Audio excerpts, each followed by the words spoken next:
Bonsoir et bienvenue dans cette nouvelle édition de 24 heures Sénat. Voici les titres. La mobilisation des éleveurs s'amplifie et pourrait s'étendre à toute la France. Aujourd'hui, les éleveurs normands ont maintenu la pression sur le gouvernement, bloquant plusieurs axes routiers. Ils exigent la venue de Stéphane Le Foll, le ministre de l'Agriculture, pour résoudre rapidement leurs problèmes de trésorerie. On en parle dans ce journal avec Corinne Ferré, sénatrice PS du Calvados. Le paquet de cigarettes neutres, nouvelle arme de l'exécutif pour lutter contre le tabagisme. Le Sénat doit être examiné mercredi. Cette mesure décriée par les buralistes et l'industrie du tabac, alors qu'elle semble avoir fait ses preuves dans d'autres pays comme l'Australie. Décryptage dans un instant. Dernière ligne droite pour le projet de loi Rebsamen sur le dialogue social. Le texte est examiné en ce moment même en deuxième lecture par les sénateurs. La majorité sénatoriale souhaite à nouveau supprimer les commissions paritaires régionales dans les TPE. La colère et la mobilisation des éleveurs ne faiblissent pas. Toute la journée, ils ont bloqué les accès au périphérique de Caen, exigeant une visite du ministre de l'Agriculture, Stéphane Le Foll. Parmi leurs revendications, une meilleure rémunération de la part des grandes surfaces, alors que François Hollande veut inciter à consommer de la viande française. Nathalie Guilloire. Des tracteurs qui bloquent les routes, des centaines d'automobilistes paralysés sur le périphérique. À Caen, les agriculteurs viennent exprimer leur colère et ils ont décidé de ne rien lâcher. Ils ne sont pas payés à leur juste valeur, tout simplement. Et c'est le seul moyen qu'on ait de se faire entendre. Ils sont plus de 20 000 à être au bord du dépôt de bilan. Ils multiplient donc leurs actions pour dénoncer les prix auxquels la grande distribution achète leur production. Car les grandes enseignes représentent 80% des achats de viande en France. Face à cette situation, un accord a été signé le mois dernier. Un accord qui a réuni tous les acteurs de la filière et qui revalorise le prix de la viande de 5 centimes par semaine. Mais depuis, aucun résultat concret. Alors où passe cet argent ? La grande distribution assure aujourd'hui avoir tenu ses engagements. Nous avons accepté d'augmenter les prix d'achat de manière importante. La seule chose, c'est que visiblement cet argent ne va pas dans la poche des éleveurs.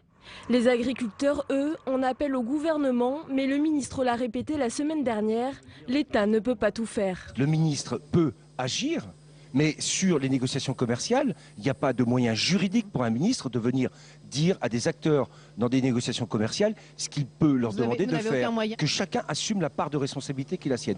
La grande distribution, la transformation. Pour trancher sur ces questions, le rapport très attendu du médiateur sur les prix des productions agricoles qui sera rendu mercredi.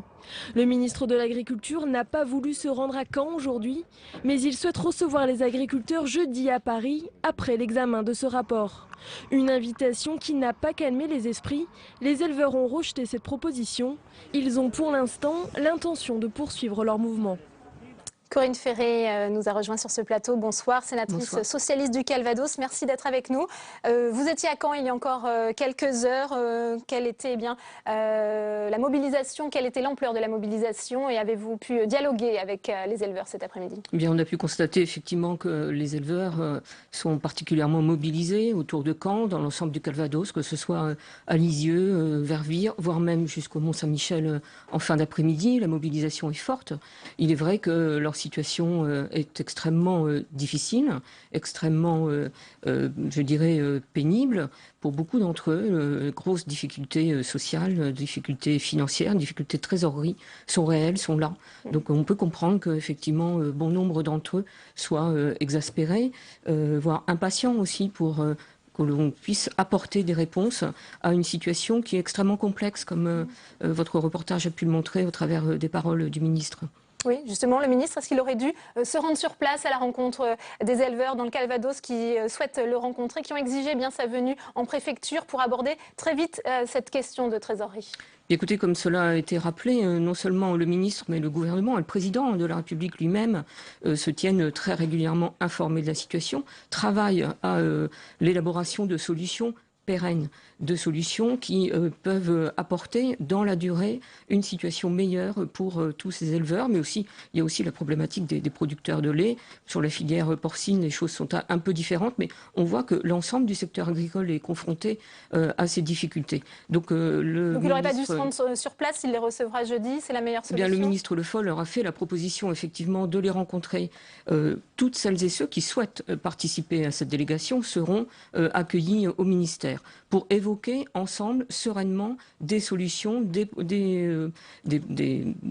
possibilités d'améliorer la situation de beaucoup d'entre eux. Au-delà du rapport qui va être présenté, comme ça a été indiqué mercredi, il y a déjà, je dirais, des propositions qui pourront être formulées. Ce n'est jamais dans l'urgence que l'on peut apporter des situations pérennes et durables. Il y a eu des réponses urgentes, dans la mesure où il y a eu des apports financiers pour retarder le versement de cotisations sociales, pour aider à la trésorerie bon nombre d'agriculteurs en très grande difficulté. Pour cela, eh bien, le ministère a dégagé 23 millions d'euros pour pouvoir les aider à court terme et éviter qu'ils ne soient. Il y a effectivement cette question d'apporter des mesures à court terme, mais à plus long terme, est-ce que le gouvernement peut faire plier la grande distribution et les entreprises de transformation qui sont aujourd'hui pointées du doigt justement par les éleveurs? Il faut que tous à nouveau se mettent autour d'une table. Il y a déjà eu cette rencontre du 17 juin notamment. Et la semaine dernière encore ici au Sénat. La semaine dernière dans le cadre du comité de suivi en particulier. Des engagements ont été pris, mais on voit bien que c'est l'ensemble de la filière qui doit travailler ensemble, on va dire, à partir du producteur, des éleveurs, mais aussi des transformateurs, de la grande distribution, et puis les consommateurs. Nous avons aussi, en tant que citoyens, je dirais, cette petite part de responsabilité que de pouvoir soutenir aussi nos agriculteurs en consommant français, en achetant français. Bien sûr, ça ne résoudra pas toutes les difficultés et je veux ici, je dirais, m'associer aux propos du ministre et du gouvernement de solidarité envers celles et ceux qui sont dans les plus grandes soucis, les plus grandes difficultés. Ils sont trop nombreux encore. Je les ai rencontrés il y a quelques jours maintenant à l'invitation de la FDSEA et des jeunes agriculteurs. Je suis allée sur le terrain, écouter leurs problématiques, mais écouter aussi et entendre leurs demandes à l'échelle d'une région, d'un département. Mais on voit bien aussi que d'autres territoires sont aussi concernés. Corinne Ferré, merci d'avoir été en plateau avec nous. Merci à vous. À 5 mois de la conférence internationale sur le climat qui se tiendra à Paris en décembre, Laurent Fabius, le ministre des Affaires étrangères, reçoit aujourd'hui et demain les représentants de 45 pays pour donner un coup d'accélérateur à des négociations qui tardent à entrer dans le vif du sujet, comme nous l'explique Faustine Saint-Geniès. Il veut montrer qu'il est l'homme de la situation, le chef d'orchestre de la COP21, la conférence Paris Climat 2015 qui aura lieu en décembre prochain. Le chef de la diplomatie, Laurent Fabius, préside une réunion informelle à Paris des représentants de 45 pays. Objectif, donner un sérieux coup d'accélérateur aux négociations sur le climat et éviter à tout prix un accord de dernière minute et un échec, comme à Copenhague en 2009. On ne va pas trouver l'accord dont nous avons besoin sur un coin de table et au dernier moment. Et donc, le succès dont le monde a besoin ne peut pas s'obtenir de façon improvisée le 11 décembre. Car la France veut un accord ambitieux sur le climat. Une réduction des émissions de gaz à effet de serre pour limiter la hausse du réchauffement climatique à 2 degrés. Difficile pourtant de mettre d'accord 195 États. Les négociations sont souvent laborieuses. Pour les représentants de la COP21, c'est désormais une question de volonté politique. Il est dans notre intérêt commun d'identifier ce qu'il est politiquement possible de faire pour atteindre un accord équilibré. Par ailleurs, il est temps aussi de nous focaliser sur nos intérêts respectifs et pas sur nos positions respectives. Principal point de friction, l'effort demandé aux pays en développement, parmi lesquels l'Inde. Ceux-ci ne souhaitent pas se voir imposer des restrictions qui risquent, selon eux, de freiner leur essor économique. Ces négociations doivent se poursuivre jusqu'à demain. Une nouvelle réunion informelle est prévue le 6 septembre à Paris. Et une semaine après la publication du rapport sénatorial de la commission d'enquête sur le coût économique de la pollution de l'air, Ségolène Royal, la ministre de l'écologie, fera une conférence de presse mercredi pour annoncer ces mesures qu'elle avait dit très fermes de moyens de lutter contre la pollution. Le paquet de cigarettes neutres est-il un moyen efficace de lutter contre le tabagisme? Les buralistes ont multiplié aujourd'hui les actions au coup de poing contre cette mesure, alors que la ministre de la Santé réunissait les représentants de 10 pays pour promouvoir les paquets sans logo. Le Sénat examinera ce dispositif mercredi en commission. Jérôme Bonnard. L'ambition commune que nous partageons à l'échelle internationale, c'est un monde sans tabac. Et pour y arriver, les 10 pays réunis aujourd'hui à Paris misent tous sur leur arme commune, le fameux paquet neutre. Il s'agit avant tout de viser les jeunes. C'est la priorité absolue parce que les jeunes sont sensibles au marketing, au logo, aux marques, parce que les jeunes sont sensibles à l'apparence d'un paquet de cigarettes comme ils sont sensibles à un objet de mode, d'un vêtement de sport par exemple. Selon l'OMS, la cigarette devrait tuer 8 millions de personnes par an dans le monde en 2030. Près de 80 000 en France actuellement. L'Australie, invitée à la conférence, est le premier pays à avoir instauré le paquet neutre en 2012. À ce jour, l'efficacité chez les jeunes n'est cependant pas chiffrée. C'est toujours un travail en cours. Je ne suis pas en mesure de donner des chiffres à ce stade. Cependant, il faut savoir que la prévalence du tabagisme en Australie n'a jamais été aussi basse. Il faut dire que dans cette partie du monde, le paquet coûte 14 €. Le paquet neutre, lui, devrait apparaître en France en mai 2016. La majorité des buralistes sont opposés à la mesure. Certains sont néanmoins dubitatifs. Je ne pense pas que ça va changer grand-chose au niveau de la consommation des gens. Au début, ils seront un peu réticents, sûrement, comme les premières images, puis après on n'y fait plus attention. La commission des affaires sociales du Sénat examinera à son tour le texte mercredi. Près de 4500 buralistes ont prévu de se mobiliser ce jour-là. Et notre invité ce soir, Claude Le Pen. Bonsoir, vous êtes économiste de la santé, professeur à Dauphine. Merci d'être avec nous. Est-ce que vous pensez que le paquet neutre peut-il être efficace dans la lutte contre le tabagisme ? Le paquet neutre en soi, non. Inséré dans une stratégie globale, oui. Je pense que c'est ça un petit peu le... D'ailleurs, ce qu'a insisté le ministre australien, il a bien dit que si la consommation avait baissé, c'était sous l'effet de plusieurs mesures qui se conjuguent. Et le paquet neutre est un élément d'une stratégie globale. Mais en soi, si vous voulez, je pense que isolé, il n'aura pas beaucoup d'effets. Il aura de l'effet parce que ça ajoute, si vous voulez, à l'arsenal dont disposent les pouvoirs publics contre le tabagisme, ça ajoute un nouveau moyen. C'est vrai qu'il y a quand même cette fonction marketing de l'emballage qui peut jouer auprès des jeunes notamment. Oui, mais si vous voulez, c'est vrai, mais les gens s'adaptent. C'est-à-dire que quand on va voir le paquet neutre pour la première fois, ça va être un peu bizarre. Et puis après, on va adapter ses comportements. C'est ce qui se passe avec le tabac. Toutes les mesures ont un effet à court terme. Ensuite, les habitudes changent. Les gens intègrent le nouveau contexte, si vous voulez, de la consommation, le nouveau prix, la nouvelle apparence, et la consommation repart un petit peu. Et il faut à nouveau une nouvelle mesure pour la faire baisser. Ça baisse un petit peu en escalier. Ça a beaucoup baissé la consommation après les années 2000. On est passé de près de 100 000 tonnes à 65 000 tonnes environ de tabac. Après, ça a stagné. Ça rebaisse en ce moment, 2013-2014. Voilà, c'est des efforts continus de palier en palier pour faire un petit peu baisser cette consommation. Il faut, c'est vrai, viser les jeunes. C'est-à-dire que toutes les études montrent que plus on commence tard, plus on arrête tôt. Et plus on commence tôt, plus on arrête tard. Donc c'est vrai que l'entrée dans le tabagisme est très importante et que si on commence tôt, on est plus sensible aux effets d'addiction. C'est-à-dire que l'accoutumance vient d'autant plus vite, quelques bouffées suffisent, plus on est jeune, enfin quand on est jeune. Donc il faut effectivement retarder cet âge d'entrée dans le tabagisme et c'est un petit peu l'enjeu de ce train de mesure. C'est ça, plus le prix, plus les campagnes. Justement, le prix, la hausse des prix, c'est pas plus efficace finalement que ce paquet neutre ? La hausse des prix est... On voit que ce qui a changé, par exemple, c'est les gros fumeurs. C'est les gens qui fumaient beaucoup de cigarettes, en fument un peu moins. Bon, donc peut-être un petit peu sous l'effet des hausses des prix. Et puis on ne peut pas à la fois dire que c'est nuisible pour la santé et puis faire que ce soit quelque chose d'accessible, pas cher, qu'on puisse acheter. Donc je pense que ça fait partie aussi de la stratégie globale de signal, d'avertissement. C'est-à-dire à travers le paquet ou à travers le prix, on signale aux gens que c'est dangereux. Ils reçoivent le signal, ils modifient leur comportement, ils se relâchent, on envoie de nouveaux signaux. Voilà, c'est une stratégie à long terme qu'il faut avoir. Il ne faut pas faire un coup. Il faut avoir une stratégie, si vous voulez, cohérente sur le long terme pour réduire un petit peu ce qui est un fléau pour la santé publique à la première cigarette. C'est pas comme l'alcool. L'alcool, le premier verre n'est pas dangereux. La cigarette, la première bouffée est dangereuse. Donc il faut réellement empêcher, disons, les jeunes de rentrer un petit peu là-dedans. Après, c'est les effets d'accoutumance qui jouent. C'est vrai que le paquet neutre permet aussi d'enlever toute indication qui laisserait penser que certaines marques sont moins nocives que d'autres pour la santé? Oui, alors effectivement, il peut y avoir un effet de communication, mais cela étant, vous savez, l'effet de communication, 100% des gens qui fument savent qu'il ne faut pas fumer. Hein.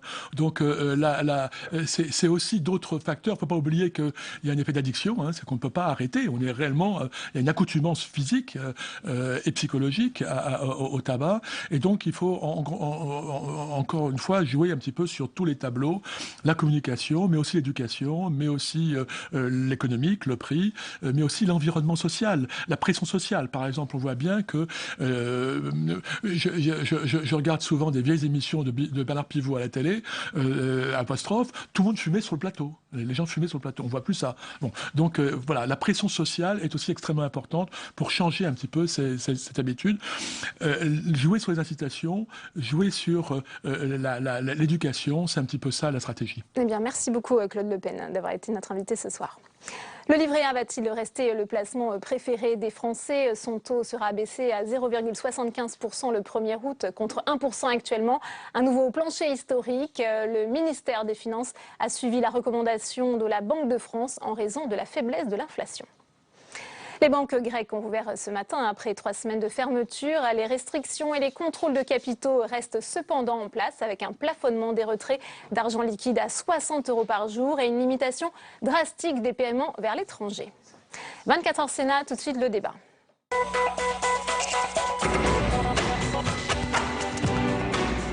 Dernier barreau d'honneur du Sénat sur le projet de loi sur le dialogue social. Comme prévu, les sénateurs sont revenus sur la création des commissions paritaires régionales, même si l'Assemblée nationale aura le dernier mot. Flora Sauvage.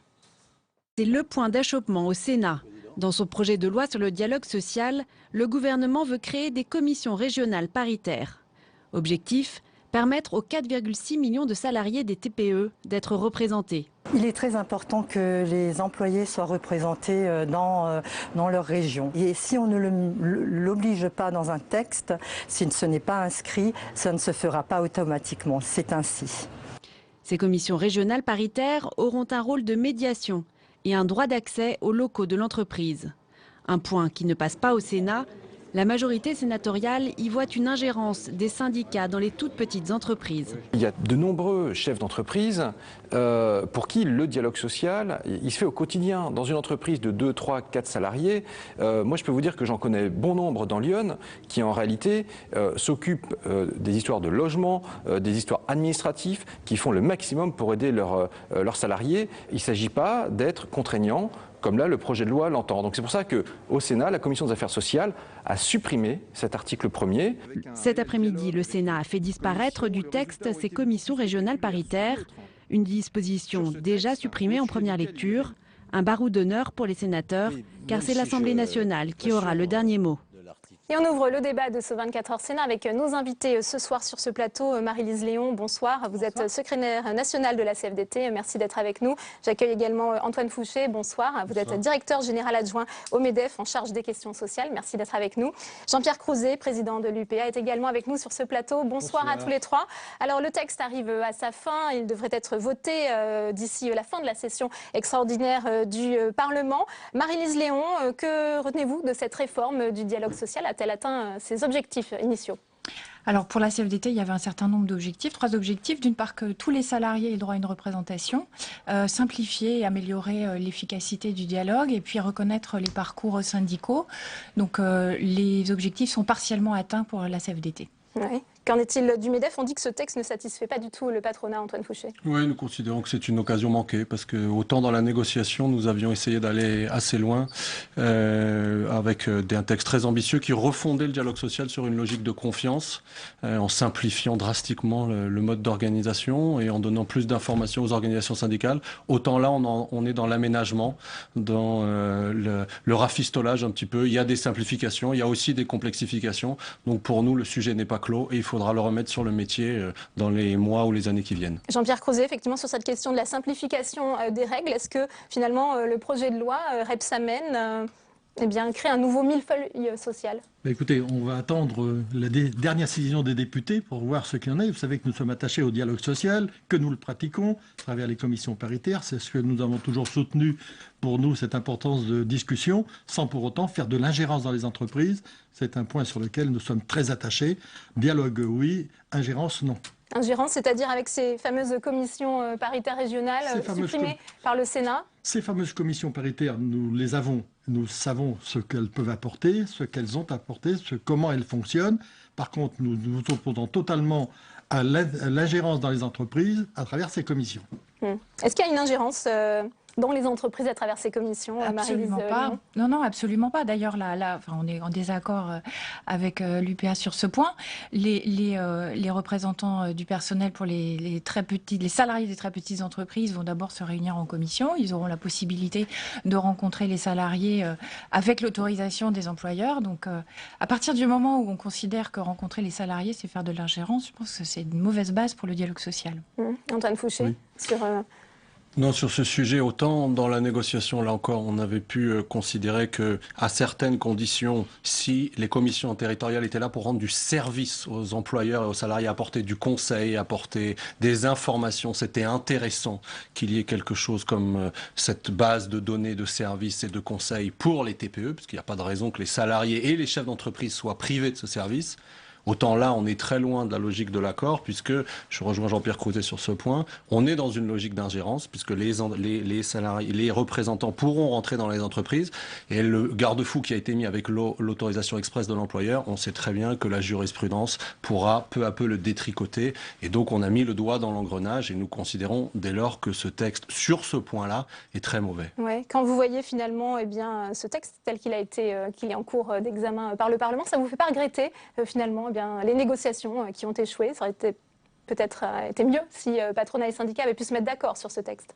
Ce que nous voyons, c'est que le texte sur lequel nous aurions pu peut-être avoir un accord, mais c'est très difficile de refaire l'histoire, était beaucoup plus ambitieux que le projet de loi. Et donc évidemment, dans ces cas-là, on se pose des questions sur valait-il mieux et céder un petit peu plus dans la négociation pour in fine se retrouver avec un texte beaucoup plus intéressant pour les entreprises. Après, il y a eu cette négociation-là. Malheureusement, on n'a pas pu aller jusqu'au bout. On n'était pas condamné non plus à avoir un texte au rabais de la part du gouvernement. Donc, nous n'avions pas toutes ces données. Peut-être que si nous avions su que le gouvernement allait faire un texte aussi mi-chèvre, mi-chou et inabouti, les choses se seraient passées autrement dans la négociation. Mais c'est très compliqué de refaire l'histoire. Un texte au rabais, Jean-Pierre Crouzet, vous partagez ces sentiments? S'il y a quand même des points positifs, des avancées pour oui, non, mais je regrette toujours qu'on ne puisse pas trouver un accord entre partenaires sociaux et qu'on laisse le gouvernement légiférer sur ce que nous pouvons faire. Nous avons le recul de plus de 10 ans d'expérience de ces commissions paritaires, ce qu'elles apportent en tant que telles. Donc, nous avions même demandé à ce qu'elles puissent être étendues aux entreprises jusqu'à 50 salariés, enfin jusqu'à 49 en tant que telles. Donc, nous n'avons pas été entendus, ça se limite à 11 aujourd'hui. Donc nous sommes dans cette représentativité des salariés de toute taille d'entreprise en tant que telle, mais restons sur ce qui fonctionne.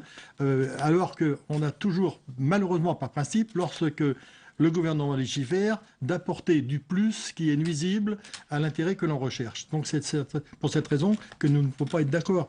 Donc nous disons oui, concertation, effectivement, à toute taille d'entreprise, pour le développement de la culture, le développement des loisirs, tout ce qui peut être apporté sur les TPE en particulier, mais l'ingérence, absolument pas. Marie-Lise Léon, est-ce que vous aussi, je vous pose la même question qu'Antoine Fouché, ça vous fait pas regretter un petit peu l'échec des négociations quand vous voyez ce qui reste dans le projet de loi finalement? Oui, on peut toujours regretter de ne pas s'être mis d'accord sur un sujet comme le dialogue social. Après, je pense qu'il ne faut pas refaire l'histoire. Avec les filles, on met pareil en bouteille, comme on dit.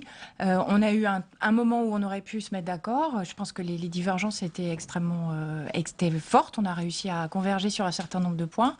Sur la question de l'organisation des temps de consultation dans les entreprises, il y a quand même beaucoup de choses qui vont pouvoir donner un dialogue plus utile et plus efficace. Après, c'est sûr que considérer qu'il y a de l'ingérence à partir du moment où il y a des représentants du personnel, c'est dommage. Et ça nous donne peut-être aussi un signal comme quoi on n'était pas mûr entre partenaires sociaux pour avoir un accord. Donc le gouvernement a repris le relais. Est-ce qu'il y a des motifs quand même de satisfaction dans ce projet de loi? Il y a effectivement des motifs de satisfaction. Si les commissions TPE existent demain, ça sera déjà une grande avancée pour enfin la représentation de tous les salariés. Il y a également des avancées sur les administrateurs salariés, sur la reconnaissance des parcours syndicaux. voilà, il y a un certain nombre de choses qui sont positives, d'autres qui nous inquiètent encore, comme la question des moyens pour les représentants du personnel qui ne sont pas encore clarifiés. Oui, Antoine Fouché, est-ce qu'il y a quelques motifs de satisfaction pour le MEDEF dans ce texte? Oui, il ne faut pas caricaturer. Il y a des motifs de satisfaction. J'en citerai 3. La première, on réduit considérablement le nombre de réunions obligatoires. Donc il faut le dire aux chefs d'entreprise. L'année prochaine, il y aura 3 réunions obligatoires et non plus 17. Le nombre de consultations obligatoires, avec un certain nombre de réunions qui disparaissent aussi. Donc ça va permettre de fluidifier, de simplifier. On a le CHSCT qui est intégré à la DUP, la délégation unique du personnel. C'est un peu technique, mais concrètement, ça veut dire qu'il y aura des consultations plus concentrées sur l'essentiel pour toutes les entreprises de moins de 300 et on pourra, par la négociation, étaler un petit peu le calendrier de négociation, notamment sur les négociations annuelles obligatoires concernant les salaires. Très concrètement, chef d'entreprise, avec ce texte, pourra négocier ses salaires tous les 3 ans et non plus tous les ans avec au-dessus de 50 salariés. Donc, ce serait de mauvaise foi, que de dire qu'il n'y a rien de bon dans ce texte pour les entreprises. Oui, est-ce que pour l'UPA, c'est la même chose, Jean-Pierre Crouzet? Quelques avancées je viens de partager vraiment ce qui se fait. Je reviens à ces commissions en tant que telles, qui ont l'expérience, l'agriculture, l'artisanat, les professions libérales qu'ils mettent en place, et que c'est véritablement dommage que nous n'ayons pas abouti à cette reconnaissance pour les raisons que je fixais. La ligne, mais pas la ligne jaune dépassée. Donc c'est un point qui est très important. Et puis j'en profite pour dire qu'également, il y a un autre sujet sur lequel je regrette, alors qui n'est pas là dans le cas des partenaires sociaux, mais qui est l'apprentissage en tant que tel, où j'avais demandé, l'UPA avait demandé en particulier, que la période d'essai soit rallongée à 6 mois. Nous n'avons pas été entendus. Elle a été allongée sur la période de l'absence de l'apprenti. Mais si je prends l'exemple au 1er août, de l'embauche d'un jeune dans une entreprise, on est incapable de lui dire quelle sera sa durée de période d'essai. Je vous propose d'écouter François Rebsamen, ministre du Travail, qui était dans l'hémicycle du Sénat cet après-midi et qui a justement défendu ces commissions paritaires régionales. On l'écoute. Je crois qu'il n'est pas possible de se satisfaire d'une situation où 4,6 millions de salariés sont exclus du dialogue social. Mon ambition, celle du gouvernement, mais c'est que tous les salariés et tous les employeurs bénéficient d'un dialogue social de qualité qui traite les enjeux de l'entreprise. Dans cet hémicycle, certains ont affirmé que le dialogue social se faisait de façon naturelle dans les très petites entreprises. Moi, je ne doute pas que les employeurs des très petites entreprises échangent quotidiennement avec leurs salariés, mais ma conviction profonde est que le dialogue social a besoin, pour être pertinent et efficace, d'une structuration minimum et d'enceintes dédiées. On arrive bientôt au terme de ce débat. Marie-Lise Léon, est-ce que vous pensez que ce projet de loi va permettre de créer de l'emploi ? Alors c'est un grand sujet. La négociation s'est ouverte sur la question des seuils sociaux en disant que si on allait réformer le dialogue social, ça allait créer de l'emploi. Je pense que ça va d'abord permettre d'avoir un bon dialogue, permettre d'en sauvegarder dans certains cas, puisque c'est par le dialogue social que l'on assure la compétitivité coût et hors coût des entreprises. Donc c'est un objectif en tout cas que l'on a à la CFDT. Ouais. Antoine Fouché ? Non, je ne partage pas ce que vient de dire Marie-Lise Léon pour 2 raisons. Si on voulait créer de l'emploi, il fallait traiter les effets de seuil. On traitait les effets de seuil dans la négo. On ne traite pas les effets de seuil dans ce texte ou à la marge. Et la deuxième raison, c'est que là, un point de convergence. Le dialogue social, c'est un outil de compétitivité très important pour les entreprises et on l'aménage à la marge, mais on ne le réforme pas, on ne le refonde pas. Et sans refondation du dialogue social dans les entreprises, on ne relancera pas la dynamique d'un dialogue social compétitif et donc dans lequel le chef d'entreprise investit pour ses salariés et pour développer son business. Jean-Pierre Crouzet, pour conclure. Oui, je crois que le ministre François Rebsamen a tout dit. Par contre, je crois qu'il faut bien prendre conscience que dans ces dialogues sociaux, il faut retrouver de la confiance également. Et nous ne ressentons pas aujourd'hui, dans les propos du ministre, cette confiance qui doit être apportée. Donc, c'est des propositions qui sont très très larges, mais si on veut créer de l'emploi, il faut donner de la confiance aux chefs d'entreprise et nous l'attendons. Merci Jean-Pierre Crouzet. Merci à tous les 3 d'avoir été les invités de ce 24h Sénat. C'est la fin de cette édition. Merci à vous de l'avoir suivi. Très bonne soirée et à demain.